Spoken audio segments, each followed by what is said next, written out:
Je vais donc, pendant les prochaines 30 minutes environ, vous parler de l'épidémiologie spatiale. Je vais vous présenter les principes des méthodes statistiques destinées à l'analyse de l'agrégation spatiale des cas.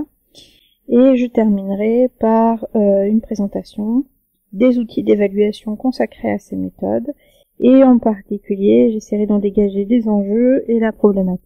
Par une définition qui est tirée d'un livre de Monsieur Lawson, qui est Statistical Methods in Spatial Epidemiology, qui est un livre que je vous recommande. Je vais d'ailleurs vous recommander un certain nombre d'ouvrages durant la présentation. Monsieur Lawson, il définit l'épidémiologie spatiale comme un champ de recherche qui grandit rapidement et qui s'intéresse à l'analyse de la distribution géographique des maladies. Ces analyses, elles impliquent principalement des méthodologies de cartographie de la localisation des cas et des méthodes statistiques spatiales dédiées à l'analyse de ces données cartographiées. Alors, avant de parler directement des méthodes statistiques spatiales, il est bon de savoir d'où viennent les données qu'elles utilisent et en particulier quels sont les processus qui les génèrent. On va s'intéresser tout particulièrement à un schéma de répartition spatiale des cas qui est appelé répartition spatiale complètement aléatoire, qui est très souvent utilisé pour définir et simuler l'hypothèse nulle de ces méthodes statistiques. Cette répartition spatiale complètement aléatoire, elle est caractérisée par le fait qu'il n'y a aucun effet de voisinage, c'est-à-dire que lorsqu'un cas est situé à un endroit donné, il n'a aucune influence sur la probabilité pour un autre cas de se situer à proximité. À cette répartition spatiale complémentaire complètement aléatoire, on va opposer souvent deux types de répartition spatiale. La première qui est la répartition spatiale régulière, où il existe un effet de voisinage à type de répulsion, c'est-à-dire que la présence d'un cas à un endroit donné va influer sur la présence des cas à proximité et de façon négative, c'est-à-dire qu'il va diminuer leur probabilité de présence. Alors ce type de répartition spatiale est souvent recherché et analysé dans des domaines tels que l'écologie, l'agronomie ou encore dans les sciences sociales. Et pour donner un exemple, typiquement il s'agit de la répartition dans les salles d'attente par exemple des cabinets médicaux. La répartition spatiale sous forme agrégée, celle qui va nous intéresser particulièrement aujourd'hui, dans cette répartition spatiale, il y a un effet de voisinage à type d'attraction, c'est-à-dire que la présence d'un cas à un endroit donné va influer sur la présence des cas à proximité et il va en particulier l'augmenter. Cette répartition spatiale sous forme agrégée, elle peut concerner l'ensemble de la région d'étude et être globale, ou ne concerner qu'une partie de la région d'étude et être locale. Alors là, la répartition spatiale complètement aléatoire, elle est modélisée ou simulée par des processus de Poisson homogènes. Ces processus de Poisson homogènes sont caractérisés par le fait qu'ils sont stationnaires, c'est-à-dire invariants par translation dans l'espace, et isotropes, c'est-à-dire invariants par rotation dans l'espace. Pour définir et modéliser ces processus de Poisson homogènes, on ne va pas s'intéresser à la probabilité pour un cas d'être situé à un endroit donné, mais plutôt à une variable de dénombrement qui est le nombre de cas à l'intérieur d'un sous-ensemble fermé de la région d'étude, ici la région A. Un processus de Poisson homogène d'intensité lambda, il serait défini comme tout ensemble, sous-ensemble fermé de B includant A. Le nombre de cas à l'intérieur de B sera une variable aléatoire qui suit une loi de Poisson de paramètres lambda fois la surface de ce sous-ensemble B. De plus, tout ensemble ou tout sous-ensemble B et C disjoints, les deux variables aléatoires nombre de cas dans B et dans C sont deux variables aléatoires indépendantes. Pour simuler ou modéliser une répartition spatiale de type agrégé, on utilisera un processus de Poisson inhomogène.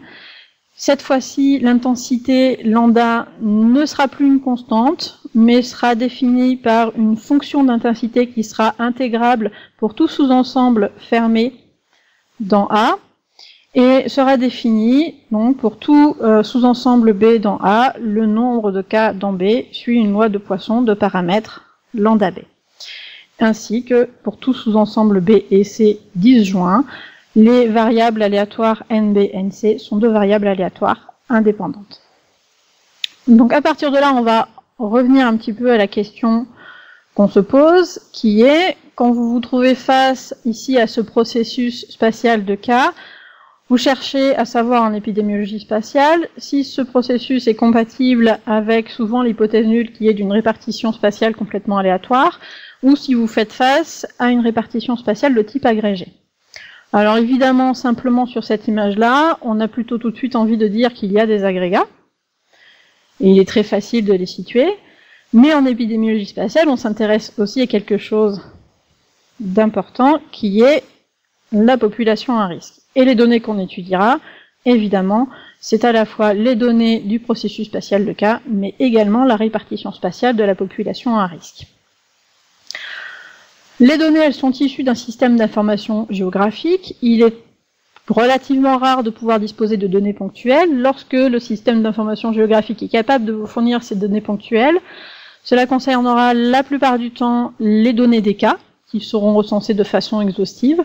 Très rarement, vous aurez l'information équivalente pour tout l'ensemble de la population à risque. La plupart du temps, vous travaillerez sur un échantillon seulement de contrôle pour ces cas.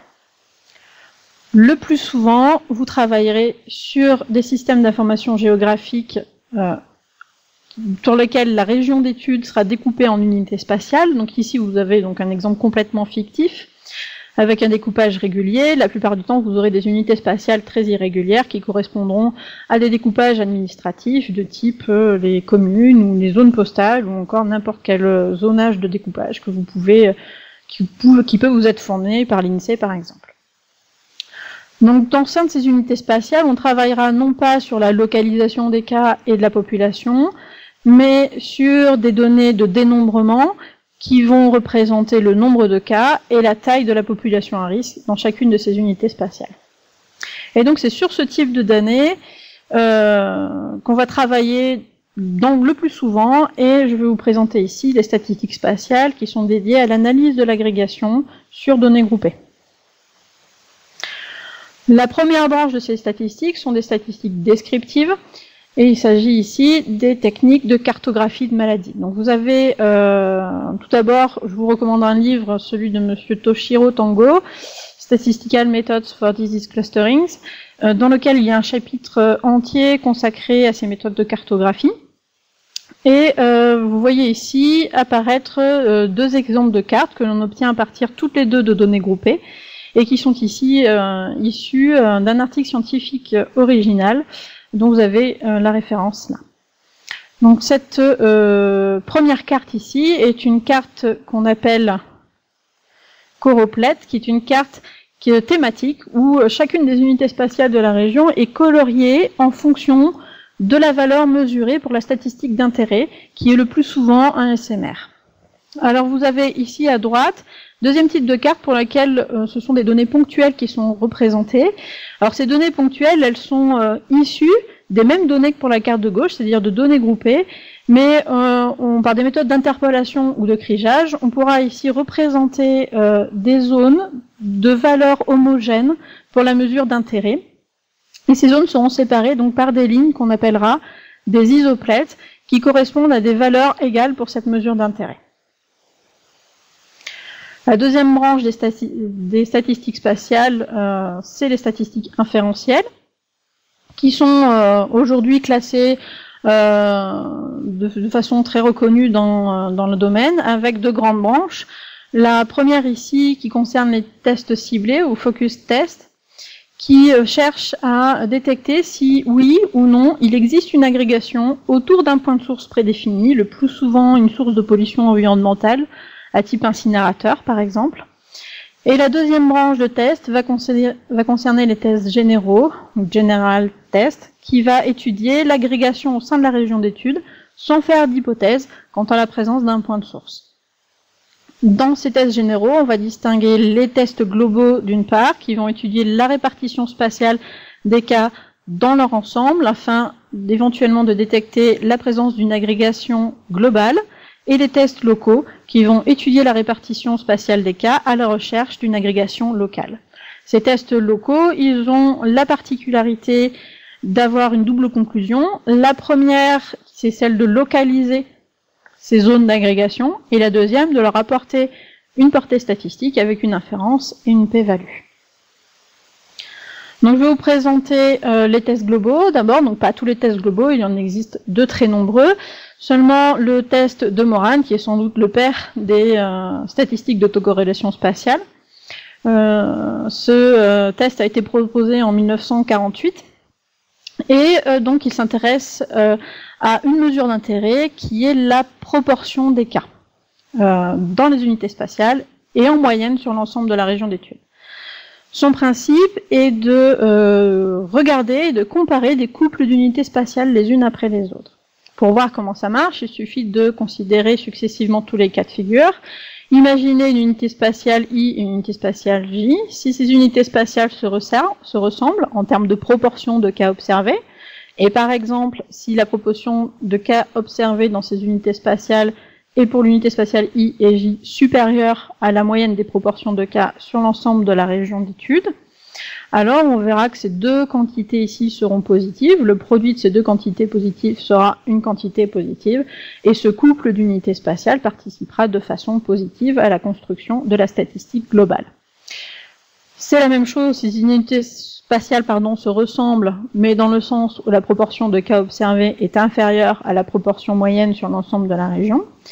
Et par contre, si ces unités spatiales sont différentes, c'est-à-dire si l'une d'entre elles a une proportion de cas observés inférieure à la moyenne sur la région et l'autre une proportion de cas observés supérieure à la moyenne sur la région, alors le produit de ces deux quantités sera négatif et ces couples d'unités spatiales participera de façon négative à la construction de la statistique globale. Donc on voit que plus la statistique est élevée, plus les couples d'unités spatiales ont tendance à se ressembler, et plus il est faible, voire négatif, plus les couples d'unités spatiales ont tendance à être différents, toujours du point de vue de la proportion de cas observés.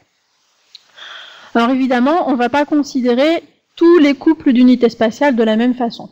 Ce ne sera pas la même chose que de comparer deux unités spatiales voisines et de regarder si elles sont différentes ou si elles sont semblables, que de regarder deux unités spatiales l'une à l'autre bout de la région d'étude. Pour ça, il faut définir ce qu'est la notion de voisinage, et Moran lui propose une classification binaire où on considérera, ici vous avez un exemple qui s'affiche, seulement les unités spatiales voisines dans le sens où elles ont au moins un point de leur frontière en commun. Et il y a bien d'autres façons de considérer le voisinage. On peut en particulier considérer ce voisinage de façon quantitative, en prenant la distance comme mesure, et plus deux unités spatiales seront éloignées, plus le poids ici sera faible et plus le couple d'unités spatiales contribuera peu à la statistique.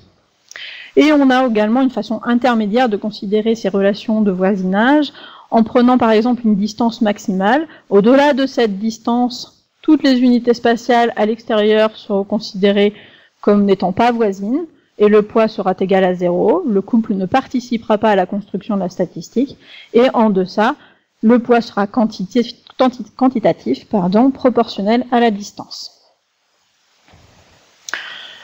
Alors, sous certaines conditions, cette statistique suit une loi normale, mais il est très rare que ces conditions soient respectées. La plupart du temps, on utilisera une méthode d'inférence par méthode de Monte-Carlo. C'est d'ailleurs le cas de la plupart des statistiques spatiales.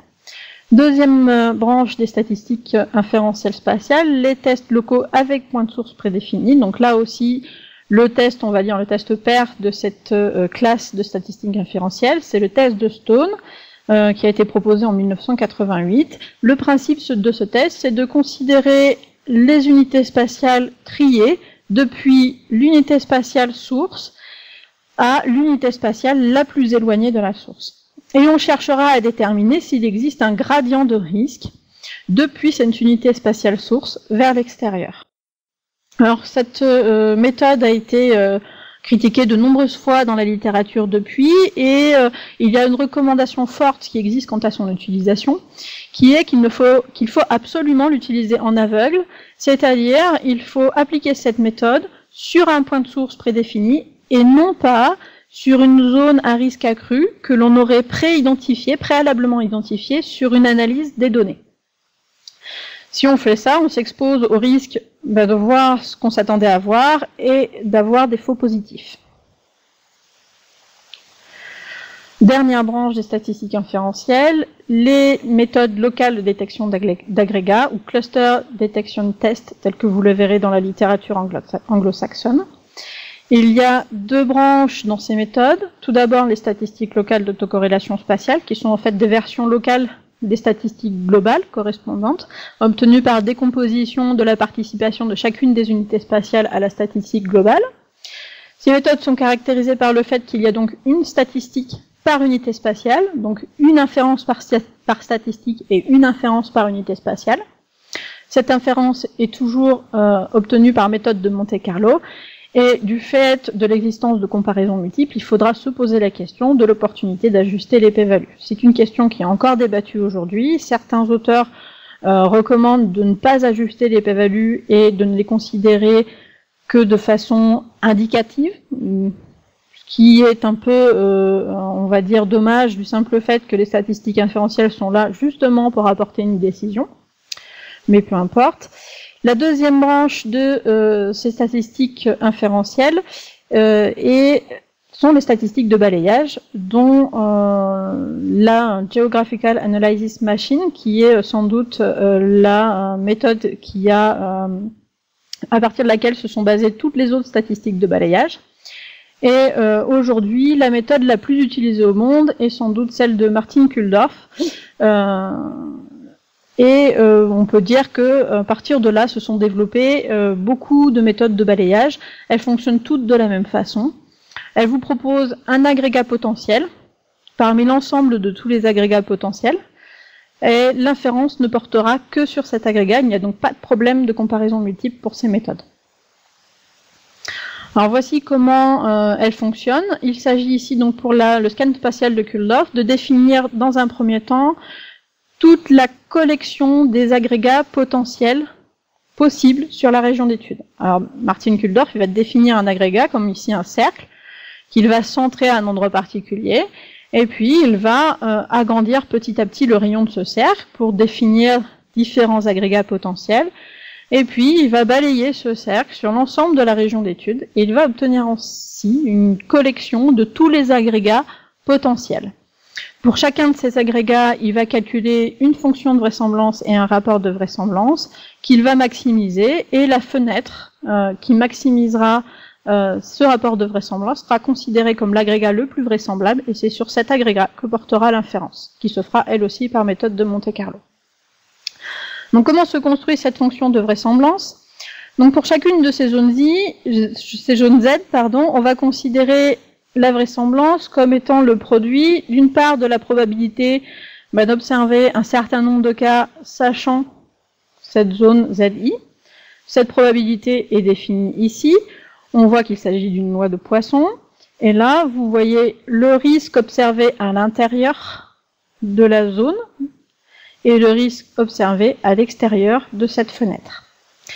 À cette probabilité, on va également associer une fonction entre guillemets de densité de probabilité d'observer ces cas là où ils ont été observés, c'est-à-dire à l'intérieur ou à l'extérieur de cette fenêtre. Vous voyez ici la probabilité d'avoir observé un cas à l'intérieur de la fenêtre et celle de l'avoir observé à l'extérieur. Et la fonction de vraisemblance est obtenue à partir de ces deux quantités. L'évaluation de ces méthodes, l'enjeu et le principe, c'est le même que celui de l'évaluation des méthodes statistiques. En général, il s'agit de répondre à la question « Quel crédit accorde-t-on à la conclusion du test ?» D'une part, lorsqu'aucun agrégat est détecté, est-ce qu'on fait face à un manque de puissance? Et lorsqu'un agrégat est détecté, s'agissait-il d'une fausse alerte? Et puis, pour les méthodes statistiques locales, qui vont en plus apporter une information de localisation sur l'agrégat réel. Il faudra se poser la question, en cas de détection, est-ce que l'agrégat détecté localise correctement l'agrégat réel? L'évaluation de cette performance, elle se fait forcément par étude de simulation, puisque pour savoir si le test se trompe, eh bien, il faut savoir ce qu'il était censé trouver. Alors, je ne vais pas détailler la problématique en général de l'évaluation. Sachez simplement qu'il n'y a pas de consensus encore à l'heure actuelle sur les méthodologies d'évaluation de ces méthodes statistiques, en particulier pour les méthodes locales. Il n'y a pas de consensus ni sur les protocoles de simulation, ni sur les indicateurs de performance à utiliser, et j'entends par là en dehors des méthodes qui ont trait à des méthodes d'inférence simples, c'est-à-dire par exemple les tests globaux qui renvoient oui ou non, pour lesquels on utilisera la puissance ou l'erreur de type 1. Voici un schéma de simulation classique.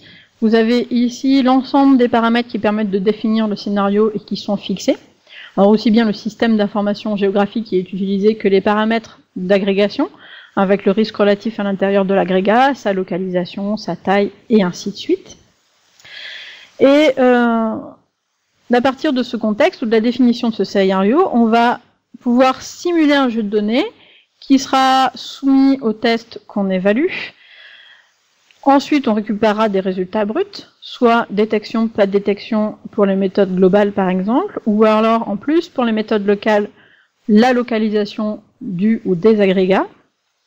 À partir de ces résultats bruts, on prendra une mesure d'intérêt quant à la performance, je reviendrai dessus après, et on répétera ce processus un certain nombre de fois, sur un certain nombre de réalisations, et on résumera l'information de performance au sein d'un indicateur de performance qui donnera la performance pour la simulation.